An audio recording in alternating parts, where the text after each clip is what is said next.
Yeah, I mean, I saw William Shatner did it with his, he did a one-man show called Shatner's World. Yeah. Which, as a William Shatner fan, it was amazing. I would love Beyond. Yeah, I think he was talking about that on Jesse Ventura the other day. Yeah, it's good, and I hope he eventually puts it out on Blu-ray or home video, because it's worth people seeing. And I would really just love if Sly would eventually do something like that, because the report that Sicko sent in, it sounds like he covered everything. Wow. Yeah. Wow. Yeah. Oh my God! I hope there's some YouTube videos. Yeah, I know he told me that they were very, very aware of people with cameras filming. Yeah. Yeah. Yeah, and I don't know if he does them over in the UK because he's more popular over there, or the idea of paying to watch Stallone sit down and talk is maybe more accepted. I don't know. I think it would fly here. Oh, definitely. Like, I was listening to that 60 Minutes with Mike Kunda. Yeah. And that idea he had about doing like the Rocky themed art in different museums. Mm-hmm. That would be so wicked to have maybe Sly go to different museums and stuff and give talks or whatever. Yeah. That'd be really cool. Yeah. I got to see Toby Hooper a couple of months ago. Wow. Yeah, at Fantasia Festival. And really? It was insane. They let everybody film. Cool. So I got 2-hour talk with him. He got a Lifetime Achievement Award, and they played Texas Chainsaw. And then after that, he came out for a 2-hour Q&A with audience participation. That's awesome. And then after that, they streamed Texas 2. Texas Chainsaw Massacre 2 is my favorite horror movie of all time. Yeah, I love that one. Yeah, I love the fact that he was able to make 2 incredibly different movies. Yeah. You watch the first one. That first one is such a raw, unforgiving, relentless, scrappy, sort of, homegrown movie. Mm-hmm. And it doesn't have a lot of blood in it, but it's got a lot of genuine scary moments. The dinner scene at the end of the original Texas Chainsaw Massacre was the first time I remember ever being terrified but close to laughter at the same time. Yeah. And I just love, the thing I love about Texas Chainsaw Massacre 2 is he decided to just make a full-on comedy version. Yeah. Of Texas Chainsaw. And for me, it works beyond any expectations you could have. I mean, you've got Bill Moseley's performance, you've got Jim Sidow's performance, and you've got, in my opinion, one of the better Leatherfaces in terms of how he was written. I think Gunnar Hansen is hands down the best guy that ever played Leatherface. Everybody after that physically has to resemble Gunnar Hansen. Yeah. But I think in part 2, the way they wrote Leatherface really seemed most in tune with what works for that character. Yeah, it was almost psychological. Yeah, I mean, even as something as, it's funny in the movie, but even when he's using the chainsaw and he's thrusting it with his pelvis. Yeah, exactly.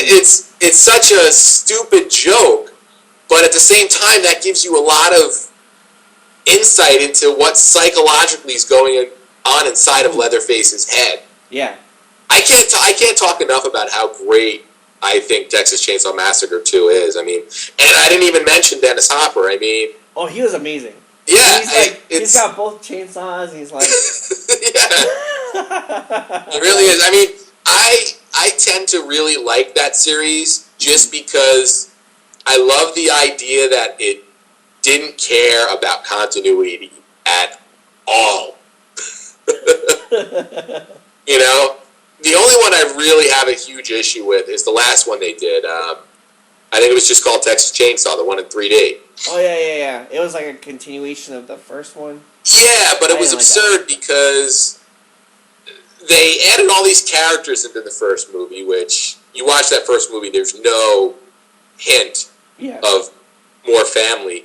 But then also, they fast forward to this girl being 20 years old or whatever, and it should be, 1990-something? And it's clearly 2011. You know, so it was like, I don't know. And then they tried to make Leatherface sympathetic. But, you know what? You talked about, wanting to see as many Rambos as you can. I'll go see Texas Chainsaw Massacre movies as much as they want to churn them out. It was like a $10 ticket, and we were there for like 6 hours. That's amazing. Yeah, that was amazing. And like in line, someone showed up dressed up as Leatherface with a live chainsaw, and they fired it up in line, so there was like smoke everywhere, and they were like chasing people. Yeah. And then they let that person in, and they put him in the press section. And we were lucky enough that where we ended up sitting, we're sitting in the press section. And I remember my friend Shiraz, he's like, man, I hope we don't sit near that guy. That guy was crazy.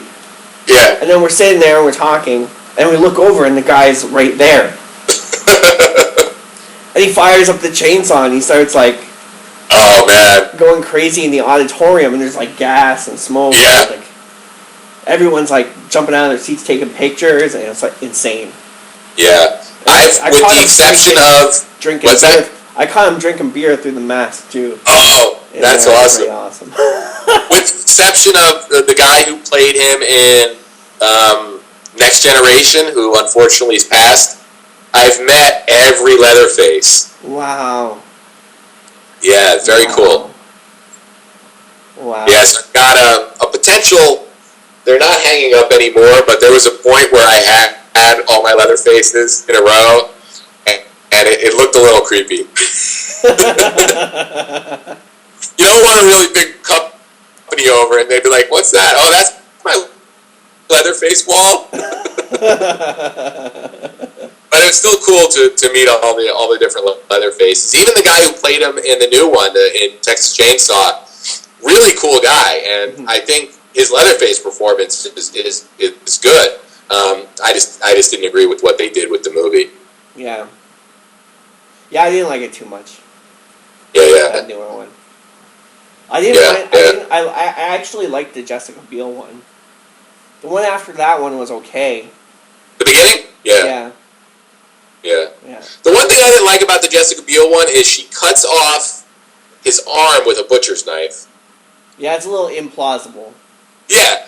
She would have been hacking for a long time, Exactly. I was like, oh, I'm like, that's the only, I'm like, I don't know why you wanted this, like, take a body part away from Leatherface anyway, unless they were planning on doing a sequel where he had, like, the ash, chain on my hand. Maybe that's where they were going, I don't even know. But thankfully they didn't. That's coming out too soon, eh? Yeah. Ash versus the Evil Dead or the Army of Darkness. Yeah, it's going to be a TV show, isn't it? Yeah. And now they're saying it's potentially 5 seasons instead of 1. Wow. That's pretty ambitious. Yeah, indeed. Indeed. Well, I gotta wrap it up. Me too, man. My wife's home. Oh, awesome. Alright, so, yeah, I'll send you... It was Zachary Oberzon, right?